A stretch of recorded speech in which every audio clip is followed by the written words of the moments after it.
Back of 34, 400 words at the rate of 100 words per minute. Get ready.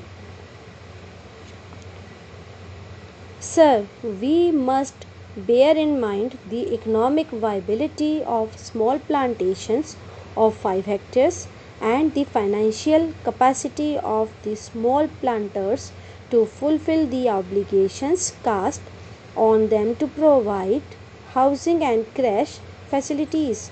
Those small planters in some cases are unable to provide themselves with houses and medical care as good as those intended for their workers in the bill. I am sure that good many small holdings will go into liquidation, unable to bear the burden when the prices fall, as in the case of tea today.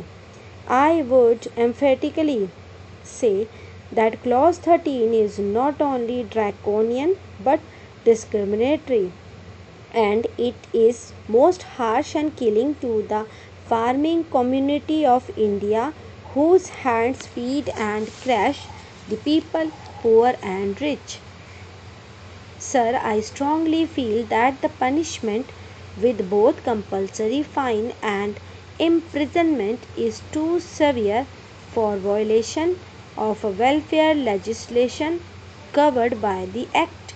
For economic reasons and financial incapacity, the debt-ridden employer, particularly a smallholder, may be unable to discharge the obligations such as providing type design houses, creches, medical facilities, etc. In such cases, there is no point in sending the landholder to jail and collecting a fine from him for every day of default. The relevant provisions in the bill are made more stringent than the Factories Act, under which, in the case of a further offence, the court is given the discretion to punish the defaulting employer. But in the proposed amendment, the word used is shall instead of may, which makes it mandatory on the court to impose imprisonment as well as fine. These provisions are too harsh and discriminatory, particularly in view of the fact that the bill seeks to bring in farms of 5 hectares which are in the nature of peasant holdings under the scope of the Act. Sir, I would like to ask the government of the people, for the people and by the people, in the name of the farmers of India, why it wants to treat a farmer as the criminal and to be imprisoned for such an offence, while it does not do so for a factory owner of a city.